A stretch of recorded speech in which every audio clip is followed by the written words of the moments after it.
si on n'a pas de symptômes du tout, c'est une mammographie tous les 2 ans à partir de l'âge de 50 ans.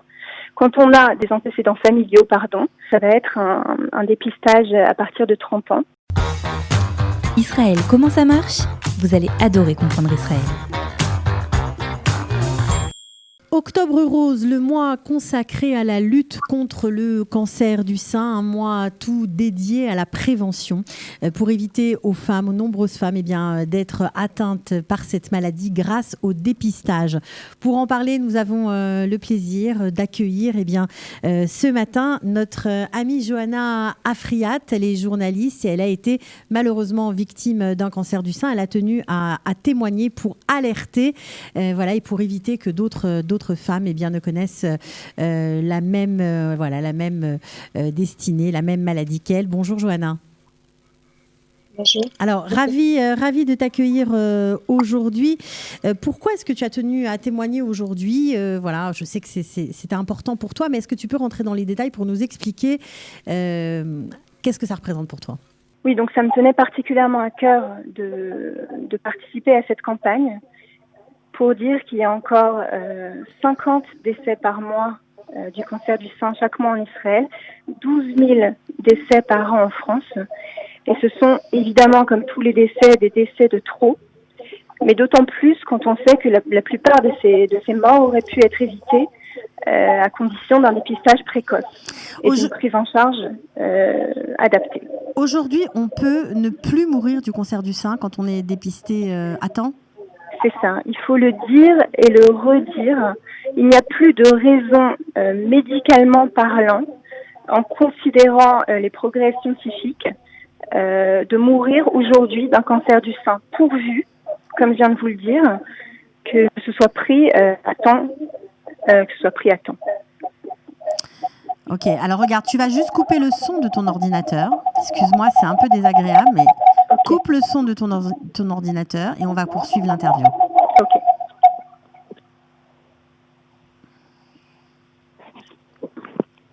Allô ? Voilà, c'est beaucoup mieux. Ok. Alors, il y a 2 choses dont tu voulais nous parler aussi aujourd'hui. C'est certes le problème du dépistage, mais c'est aussi le problème d'un dépistage particulier chez une certaine catégorie de personnes. Il s'agit des juifs ashkénazes. Est-ce que tu peux nous en dire un peu plus ? Oui, tout à fait. Donc en fait, il y a des mutations génétiques qui touchent plus particulièrement certaines ethnies sans qu'on comprenne vraiment pourquoi. Et il se trouve qu'une mutation aux conséquences particulièrement graves pour le cancer du sein touche tout particulièrement les juifs ashkénazes. Il s'agit des mutations sur les gènes BRCA1 et BRCA2.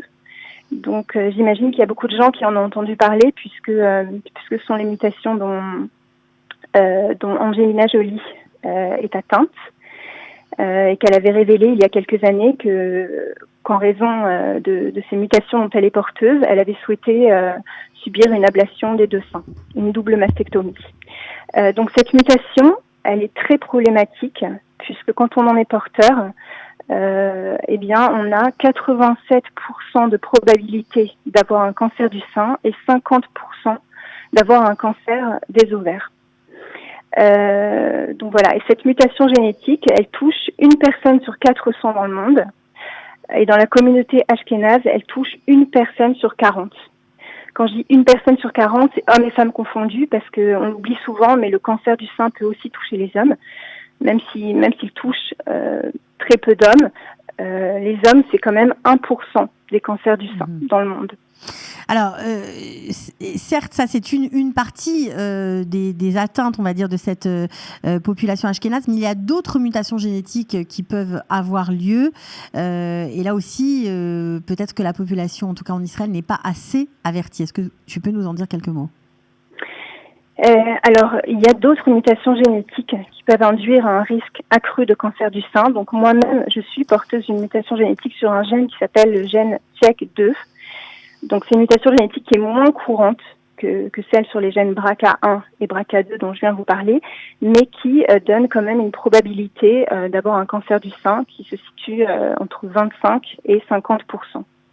Donc, moi, quand j'ai appris que j'avais un cancer au sein gauche, et qu'ensuite j'ai eu les résultats de mon test génétique montrant que j'avais cette mutation. Voilà, j'ai pas voulu vivre avec cette épée de Damoclès au-dessus de la tête, vivre avec le spectre d'une rechute possible, et donc j'ai choisi de subir une double mastectomie. Donc c'est très courageux d'en parler à l'antenne. D'ailleurs, on sait combien la féminité est liée, bien sûr, à cet organe. Et donc, là aussi, c'est un point important. Vous vouliez expliquer qu'on peut se faire reconstruire et que c'est un droit donné et tout à fait, on va dire, tout à fait pris en charge en Israël, donné à toute femme. Tout à fait. Alors déjà, je voulais juste revenir sur les mutations génétiques, juste pour dire qu'il y a des campagnes qui existent en Israël et aux États-Unis pour essayer de rendre les tests de dépistage gratuits. Donc ces tests sont pris en charge, les tests génétiques sont pris en charge à partir du moment où on a un parent proche, une mère, une grand-mère qui a eu un cancer du sein ou des ovaires. Donc le dépistage génétique est vraiment extrêmement recommandé quand il y a eu plusieurs cas de cancer du sein ou du cancer des ovaires dans la famille. Il faut aller consulter un oncogénéticien, et ces tests sont entièrement pris en charge. Maintenant, quand c'est des parents au second degré, ces tests ne sont pas encore forcément pris en charge, et il y a des campagnes qui existent aujourd'hui pour dire que ces tests doivent être généralisés et gratuits pour tous les juifs ashkénazes quand ils souhaitent se faire dépister. Donc évidemment, on ne le répétera jamais assez, mais le premier examen à faire, c'est tout simplement l'autopalpation. Ça, c'est très important pour les femmes qui nous écoutent. Et puis, bien sûr, après 50 ans, un test tous les 2 ans. C'est tout à fait, je pense, remboursé. Vous êtes même appelé en Israël par les Coupot Cholim. Donc, vous n'avez aucune raison de ne pas le faire. Et puis surtout, ça peut évidemment sauver des vies. Alors, une fois qu'on a le diagnostic, évidemment, on pense à la suite. Et vous qui n'avez pas hésité à passer par l'ablation, vous voulez parler de la reconstruction pour dire que finalement, il y a un après. Oui, tout à fait. C'est un sujet qui me tient énormément à cœur parce qu'il y a aujourd'hui encore trop de femmes qui ne sont pas reconstruire. Alors, il y en a évidemment qui, quand elles arrivent à un certain âge, ne voient pas tellement l'intérêt de se faire reconstruire. Il y en a d'autres qui sont traumatisées par les opérations subies, donc qui n'ont pas envie de repasser encore par une opération, ce qui se comprend tout à fait. Mais malheureusement, il y a encore une grande proportion de femmes qui ne se font pas reconstruire parce qu'elles ne sont pas informées des différentes techniques de reconstruction qui existent. Donc aujourd'hui, il y en a principalement 3.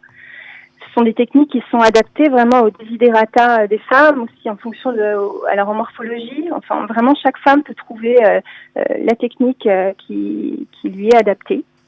Et et la reconstruction mammaire est évidemment un droit élémentaire et elle est prise en charge.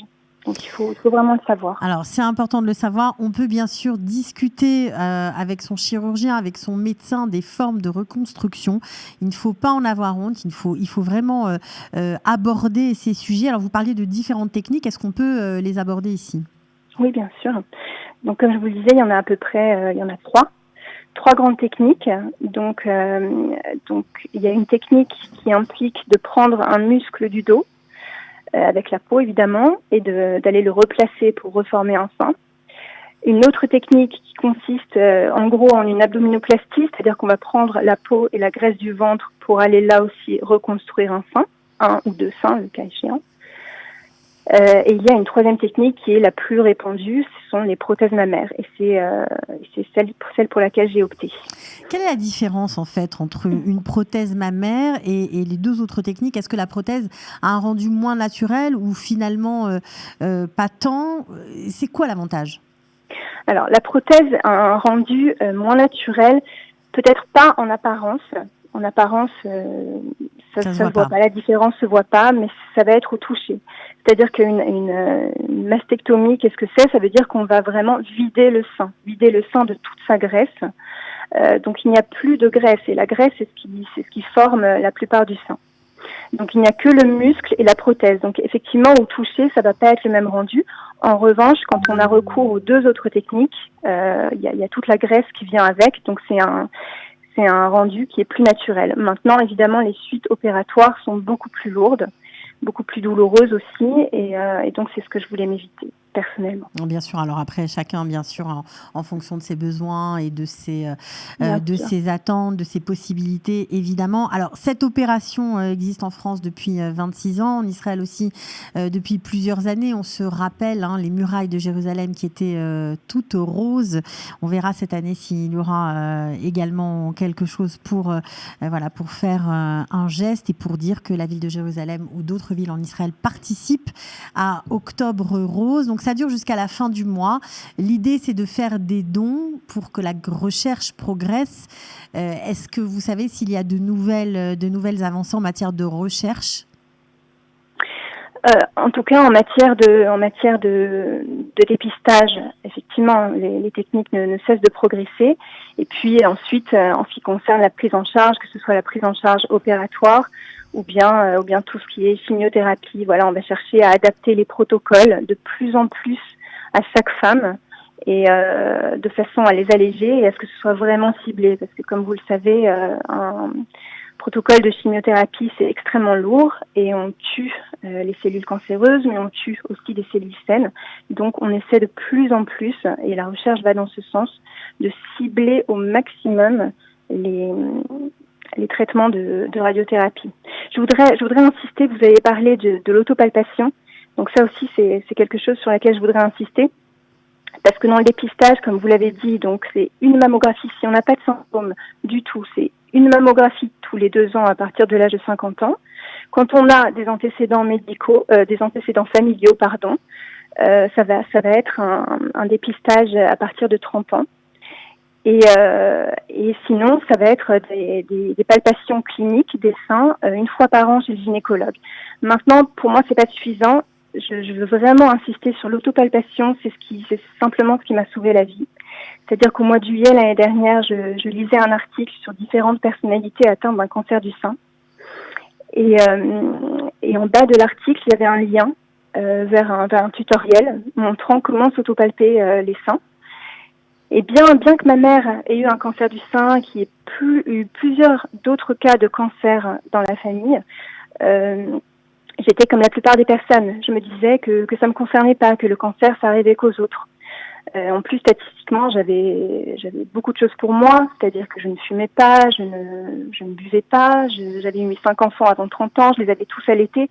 Donc, autant de choses qui me faisaient penser que j'allais passer entre les gouttes et que ça ne me concernerait pas. À tel point que ma mère a eu un double cancer du sein, qui a fait que j'aurais dû commencer les mammographies à l'âge de 30 ans. Mais comme j'étais persuadée que ça ne m'arriverait pas, j'ai négligé ça. J'ai négligé ça jusqu'à l'âge de 40 ans. Je me suis fait taper les doigts sérieusement par mon gynécologue et j'ai passé ma première mammographie à l'âge de 40 ans, ce qui était tout à fait irresponsable dans mon cas. Cette mammographie s'était révélée bonne. Il n'y avait pas eu de problème. Et c'est ensuite l'année dernière, donc comme je vous le disais, j'ai cliqué sur cette vidéo et j'ai commencé à m'auto-palper les seins en me disant que quand même c'était des gestes utiles et qu'il vaudrait peut-être mieux les connaître. Et donc j'ai commencé à m'auto-palper et c'est là que j'ai senti une petite boule au sein gauche. Mmh. Et voilà, donc l'autopalpation, c'est vraiment quelque chose c'est vraiment un geste qui peut se faire tous les 3 mois devant le miroir, sous la douche. C'est un geste qui sauve une vie. Il faut aussi apprendre à s'observer devant le miroir et à faire attention à certains signes comme un mamelon rentré, un écoulement un peu suspect, un phénomène de peau d'orange, l'arrondi du sein qui est modifié dans sa forme. Donc ce sont autant de signes qui doivent alerter. Et voilà, donc c'est vraiment des gestes tout simples qui doivent se pratiquer dès l'âge de 25 ans. Alors effectivement, l'autopalpation, Johanna, est un geste qui sauve, mais il y a d'autres façons de se prémunir, en tout cas de mettre toutes les chances de son côté de ne pas avoir de cancer du sein. En fait, il faut savoir que depuis la fin de la guerre, depuis le début des années 50, et encore plus depuis le début des années 70, on observe une explosion de tous les cancers. Alors il y a beaucoup de gens, même dans le milieu scientifique, et ce n'est pas faux, qui disent que c'est parce que la population vit plus longtemps, que c'est parce que les techniques de dépistage se sont améliorées, mais c'est une partie de la vérité. Parce qu'il faut savoir que les cancers chez les enfants ont augmenté au même rythme et que les cancers qu'on ne sait pas encore dépister, par exemple le cancer du cerveau, le cancer des ovaires, des cancers qu'on sait mal dépister, le cancer du pancréas, ont augmenté au même niveau que les autres. La réponse, donc là on s'interroge, on se dit mais est-ce que la physiologie humaine a foncièrement changé depuis les années 50 ? La réponse est évidemment non. Par contre, ce qui a changé, et ça aujourd'hui personne ne le nie, et même l'OMS, l'Organisation mondiale de la santé, aujourd'hui affirme que 80% des cancers ont une origine environnementale. Donc ce qui a changé, en revanche, depuis les années 50, drastiquement, c'est notre façon de nous alimenter et notre environnement. Il y a 3 choses principales qui ont changé. Il y a une explosion de la consommation de sucre, c'est-à-dire qu'aujourd'hui, un enfant de 5 ans a consommé autant de sucre que son grand-père tout au long de sa vie. Il y a une utilisation généralisée des pesticides qui viennent évidemment empoisonner les fruits et les légumes qu'on mange. Et il y a aussi une différence dans l'alimentation des bovins. C'est-à-dire que les bovins, juste pour terminer, les bovins en fait sont faits pour manger de l'herbe, et quand ils mangent de l'herbe, il y a une propension parfaite en oméga 3 et en oméga 6, et c'est ce qui vient dans notre corps, et c'est ce dont nous avons besoin. Maintenant, il y a très peu d'ovins qui mangent de l'herbe. Ils sont nourris au soja, et au maïs. Ils sont absolument pas faits pour être nourris au soja et au maïs, et donc dans leur organisme, il y a une proportion décuplée d'oméga 6 qui vient ensuite chez nous et qui est extrêmement mauvaise. C'est juste un poison pour l'organisme. Il y a également, depuis les années 50, il y a eu l'apparition de l'huile hydrogénée qui est aussi un poison pour l'organisme. Donc on comprend évidemment que notre alimentation est très, on va dire, liée à l'apparition du cancer, notamment du cancer du sein. Évidemment, j'imagine que le sport aussi est quelque chose d'important, la sédentarité qui nous, on va dire, qui est présente dans la vie de nombreuses personnes, en Israël également, n'arrange pas les choses. Non, bien sûr que non. Donc les bienfaits du sport sont extrêmement nombreux.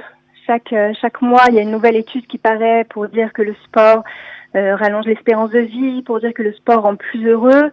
C'est également vrai, et le sport est également bien connu pour éviter pour faire reculer le risque de cancer et éviter une rechute le cas échéant. D'ailleurs, c'est parmi l'alimentation et d'autres choses, c'est vraiment le sport qui est retenu par les autorités sanitaires pour dire que c'est la chose la plus efficace pour prévenir une rechute du cancer. Alors c'est vrai que on le sait en Israël, une femme sur 7 peut être atteinte d'un cancer du sein. Aujourd'hui, il n'y a pas de raison de subir cette maladie. Il faut la devancer, il faut l'éviter absolument. En tout cas, lorsqu'on est au rendez-vous à temps, on peut s'en sortir. On était ravis vraiment de vous entendre. Merci pour votre honnêteté. C'est pas facile de témoigner. Oui, je peux dire juste une dernière chose. Bien sûr. Qui me tient également extrêmement à cœur.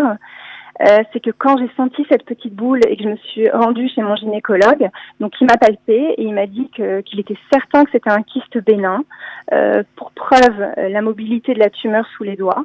Et donc j'ai dû insister pour qu'il me prescrive une mammographie. Et malheureusement, ce sont des histoires qui sont pas isolées. Je connais des femmes autour de moi qui sont allées chez leur gynécologue parce qu'elles avaient senti des boules. Le gynécologue leur a dit que ce n'était rien. Et 6 mois après, elles se sont retrouvées avec 3 ou 4 tumeurs dans le sein. Donc, ce sont vraiment, il faut se faire confiance. Voilà, c'est ça, c'est ce que j'allais dire. Il faut se faire confiance et insister parce qu'il vaut mieux être trop prudent que pas assez. En tout cas, Johanna Afrilat, on vous souhaite une bonne santé. J'espère que tout ça est derrière vous. Merci et que beaucoup, ce sera terminé. Et pour tout le monde, à la veille des fêtes, j'en profite pour souhaiter à toutes les femmes, allez vous faire dépister. Et puis une bonne année en bonne santé, ça c'est clair. Merci Johanna. Amen. Merci. J'espère que votre message sera entendu. Moi aussi. À bientôt. Merci, au revoir. Ciao. Israël, comment ça marche ? Vous allez adorer comprendre Israël.